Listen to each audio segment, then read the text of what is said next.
जब बात करो अमरजीत जी से वो एक ही बात कहते हैं मेहता जी की, गुरुजी बाबा करा रहे हैं, कराएं।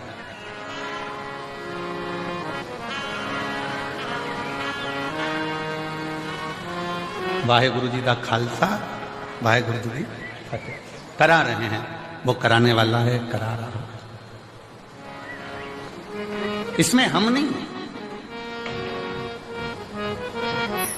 भगवान शंकर कामदेव को जलाकर इसलिए भस्म कर रहे हैं क्योंकि कामदेव के अंदर यह अहंकार आ गया था कि मैं शंकर की समाधि को तोड़ सकता,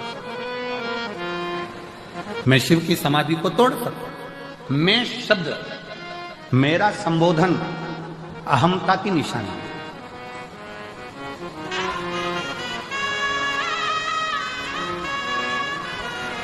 जिस दिन आपके अंदर, कल कथा में कहा था कि जिस दिन आपके अंदर ये आ जाएगा कि मैं दुकान कर रहा हूं, मैं मकान कर रहा हूं, मैं गाड़ी चला रहा हूं, मैं घर चला रहा हूं, मैं परिवार चला रहा हूं, मैं रिश्ते निभा रहा हूं, समझ लेना कि उस दिन अब तुम्हारा थोड़ा थोड़ा डाउन होना चालू हो गया। कामदेव ने अपनी भाषा में कह दिया कि मैं शिव की समाधि को तोड़ सकता, मैं शंकर भगवान की समाधि को तोड़ सकता। मेरी जीजियों, मेरे जीजाओं, मेरी बेटियों, बेटाओं, मेरी माताओं, मेरे भाई, मेरी बहनों, एक बात बहुत सावधानी से सुनना। नवरात्रे आते हैं, नवरात्रे आते हैं। नवरात्रे में आप माता रानी के व्रत कर लेते हो, जोत जला लेते हो, माता रानी का व्रत करते, उपास करते, जागरण करते, जोत जलाते, पूजन करते, निवेदन करते। और अभी फिर चैत्री नवरात्रे आएंगे, अब फिर आराधना करोगे, फिर साधना करोगे, फिर जोत जलाओगे, फिर माता रानी को याद करोगे, फिर व्रत रखोगे। आप कितने भी व्रत करो, आप कितनी भी जोत जलाओ, आप कितना भी जागरण करो, पर 4 लोगों के सामने जाकर ये कभी मत कहना कि मेरे जैसा व्रत कोई नहीं कर सकता, मेरे जैसा जागरण कोई नहीं कर सकता, मेरी जैसी जोत कोई नहीं जला सकता। ये अभी मत कहो। आपके मुख से तो शब्द निकलना चाहिए, मुझसे तो, आपके मुख से तो वाणी निकलना चाहिए कि वो माँ अम्बा, जगदम्बा, दुर्गा भवानी, माँ वैष्णव रानी, माँ जगत जननी, माँ नैना, माँ मनसा, माँ कांगड़ा, माँ चिंतपूर्णी, माँ ज्वाला, उसकी जैसी इच्छा होती है वैसा व्रत करा लेती है, और उसकी जैसी इच्छा होती है वैसा जागरण करा लेती है, और उसकी जैसी इच्छा होती है वैसी जोत जला। हमारी सामर्थ्यता नहीं है।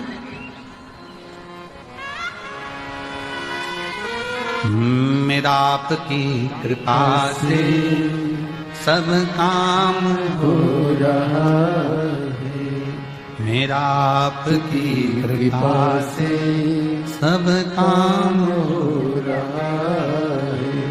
करते हो भोले बाबा मेरा नाम हो रहा है, करते हो भोले बाबा मेरा नाम हो रहा है।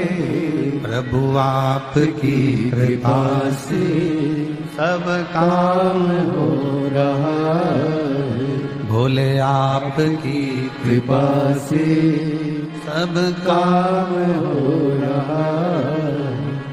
हमारा अहम हमें त्याग है, हमारी अभिमतता हमें त्याग है, हमारे भीतर का अहंकार हमें त्याग है।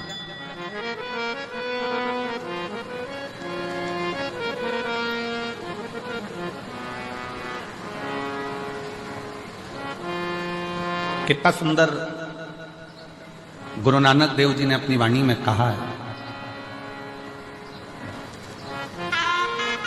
कि जब संगत आवे, जिस समय पर दरवाजे पर कोई संत, कोई साधु, कोई सन्यासी, कोई तपस्वी, कोई साधक, कोई उपासक, कोई भक्त, कोई दीन, कोई दुखी तुम्हारे दरवाजे पर आवे, गुरु नानक देव जी अपनी वाणी में कहते हैं कि उस रब की सेवा से बड़ी सेवा होती है किसी गरीब को, भूखे को भोजन कराने की सेवा। शायद उसी का प्रमाण आज भारत की भूमि के ही नहीं, देश और विदेश के जितने गुरुद्वारे हैं, उन गुरुद्वारे में सबसे बड़ी सेवा होती है लंगर की सेवा। सबसे बड़ी सेवा है लंगर की सेवा। इसलिए शायद भारत की भूमि के ही नहीं, देश और विदेश के सारे गुरुद्वारों में जब लंगर चखने के लिए लोग जाते हैं, लंगर सेवा में लोग जाते हैं, तब ये मानकर सेवा करते हैं कि हम किसी दूसरे की सेवा नहीं कर रहे, हम हमारे रब की सेवा कर रहे हैं, हम हमारे शिव की सेवा कर रहे हैं, हम हमारे भगवान की सेवा कर रहे हैं, कोई दूसरे की नहीं। और मेरी जीजियों, मेरे जीजाओं, मेरी बेटियों, बेटाओं, मेरी माताओं, मेरे भाई, आप इस कथा के पंडाल में जो हजारों लाखों की संख्या में आप लोग पहुंचे हो, अगर यहां पर भी आप अगर सेवा कर रहे हो तो ये मत सोचना कि मैं सेवा कर रहा हूं या मैं सेवा कर रहा हूं।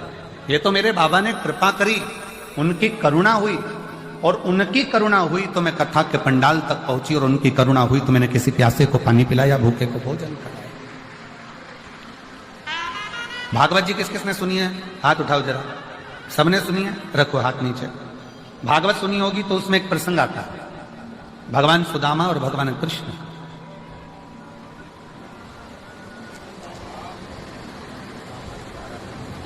सुदामा जी की धर्म पत्नी सुदामा जी से रोज कहती है कि तुम कृष्ण के दरवाजे जाओ,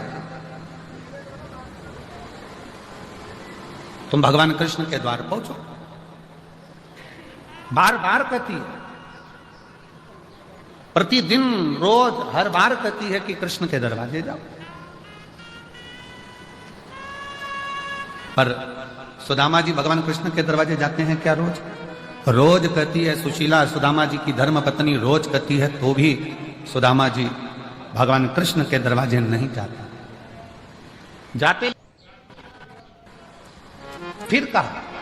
फिर कहा बहुत दुख का जीवन चल रहा था सुदामा जी का, बहुत तकलीफ की जिंदगी चल रही थी, बार बार कहा गया, पर सुदामा जी भगवान कृष्ण के दरवाजे नहीं जाते।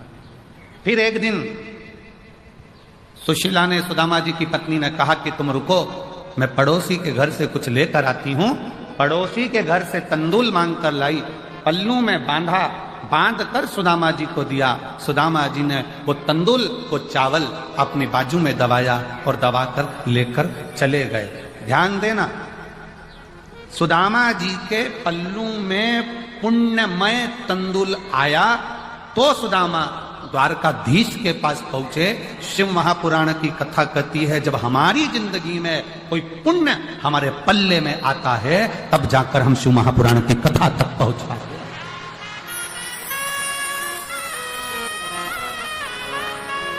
यहां पर कई मेरी भटिंडा की जीजियां बैठी हुई हैं जिनके मन में बहुत दिन से मन में उमंग आ रहा था, भटिंडा में कथा होना चाहिए, पंजाब में कथा होना चाहिए। महाराज जी हरियाणा तक तो आते हैं, थोड़ी सी बाउंड्री पार करके यहां नहीं आ सकते?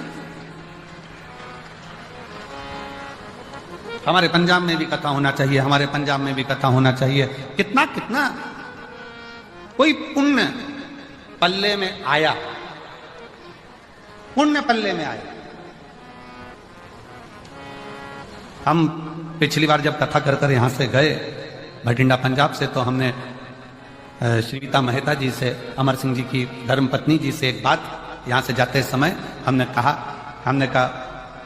माता जी कहीं कोई पुण्य, भाभी जी आपके मायके के, ससुराल के और आपकी 71 पीढ़ी के कोई पुण्य प्रबल हुए होंगे जो भटिंडा में आपने ये शिव महापुराण की कथा करवा दी? कोई पुण्य।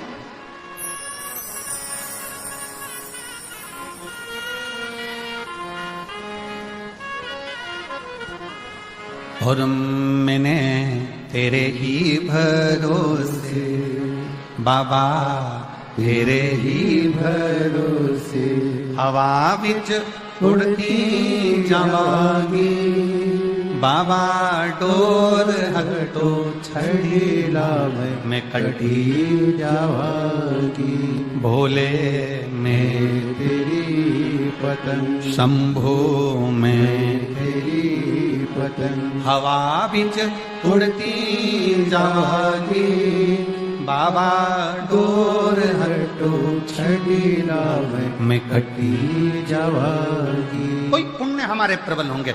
सुदामा जी के पल्लू में जो तंदूल पड़ोसन के घर का आया, चावल पड़ोसन के घर का आया, वो तंदूल जो सुदामा जी लेकर गए, पड़ोसन के घर का पुण्य सुदामा जी के पल्लू में आ गया और वो पुण्य इतना प्रबल था कि उस पुण्य के बल पर सुदामा जी द्वारकाधीश के सामने जाकर खड़े।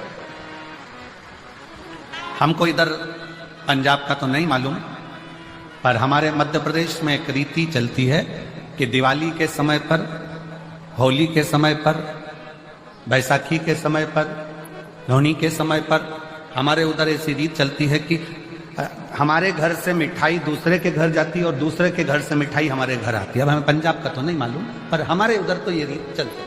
इधर भी चलती है क्या? इधर भी है। अच्छा, फिर तो तुम हमारे जैसे ही और हम तुम्हारे जैसे, ठीक है।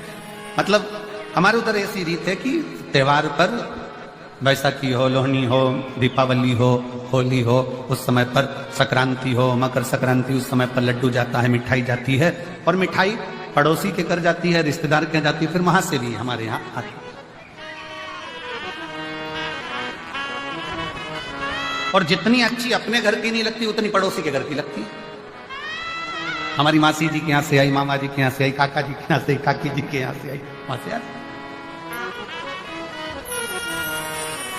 अच्छा, ऐसा प्रसंग नहीं है कि पड़ोसी के घर की ही मिठाई ठीक लगे, अपने घर भी अच्छी बनती है, पर ऐसा लगता है कि वहां से आई है।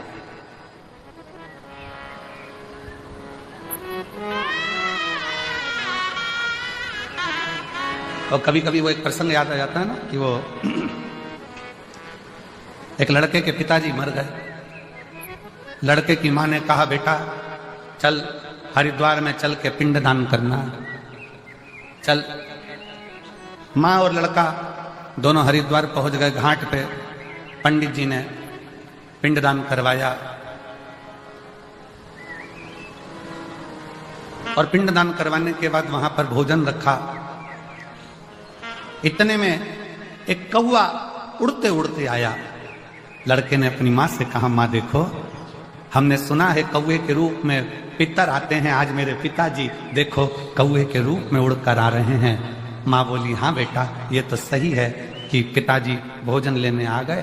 थोड़ी देर बाद वो कौवा वहां बैठकर फिर उड़ा और पड़ोस में एक महिला पिंडदान कर रही थी अपने लड़के के साथ, वहां की पूड़ी उठाई, चले गया। बेटा बोला, देखो मां, कौवे ने पास में से पूड़ी उठा ली पर अपनी पूड़ी नहीं उठाई। इतने में मां रोती रोती बोली, पक्के में तेरा ही बाप है, पक्के में तेरा ही बाप है। कभी उनको अपने घर का पसंद ही नहीं आया, जब भी खाया पड़ोसी के घर का। ये तेरा ही बाप है, ये निश्चित हो गया, ये पक्का हो।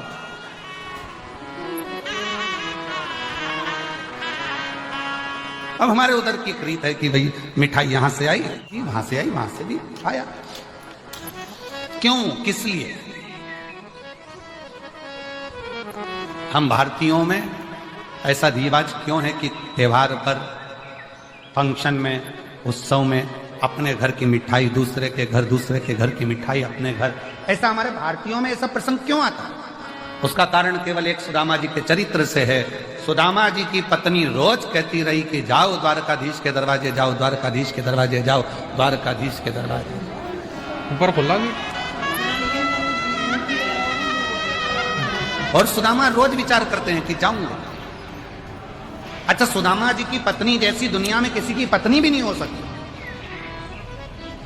कथा कानून भले सुदामा जी की पत्नी को थोड़ा सा गुस्सेल बताते हैं, क्रोधीला बताते हैं, पर शिव महापुराण की कथा कहती है सुदामा जी की पत्नी जैसी दुनिया में कोई पत्नी नहीं हो सकती, जो अपने पति से रोज कहती है जाओ द्वारकाधीश के दरवाजे जाओ, जाओ द्वारकानाथ के दरवाजे जाओ, जाओ द्वारकाधीश के दरवाजे जाओ। दुनिया में ऐसी पत्नी कम होती है जो अपने पति को रोज भगवान शंकर के मंदिर भेज दे।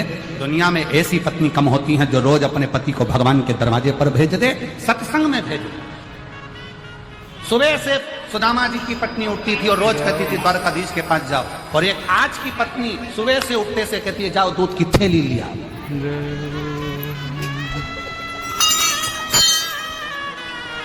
और ऊपर से भी फोन करती करती कह रही है ब्रेड का पैकेट भी लिया है। और सुनो,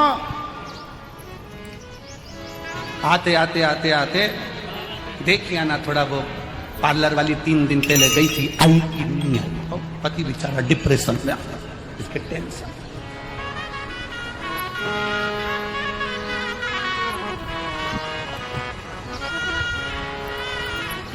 सुदामा जी की पत्नी रोज कहती है, पर सुदामा चाहते नहीं।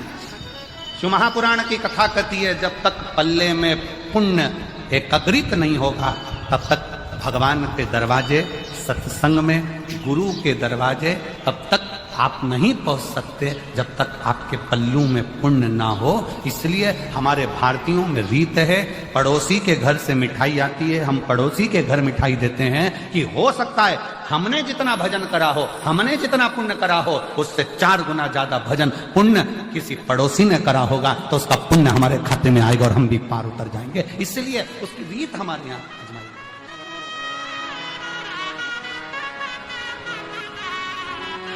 और मेरे भोले तेरा सहारा है, मेरे भोले तेरा सहारा है, मेरी नैया का तू किनारा है, मेरी नैया का तू किनारा है। मेरे बाबा तुझे पुकारा है, मेरे बाबा तुझे पुकारा है, मेरी नैया का तू किनारा है। एक से एक मंदिर है, मेरी नैया उन तक हो रहा है। हमारे पल्लू में अगर पुण्य है तो हम सत्संग में गए हैं, हमारे पल्लू में अगर पुण्य है तो हम गुरुद्वारे गए हैं, हमारे पल्लू में अगर पुण्य है तो हम शिव के द्वारे गए हैं, हमारे पल्लू में अगर पुण्य है तो हम माता रानी का दर्शन करने गए हैं, हमारे पल्लू में अगर पुण्य है तो हम भगवान का भजन कर रहे हैं। अगर पुण्य नहीं है तो हम भजन गेट बंद कर दो।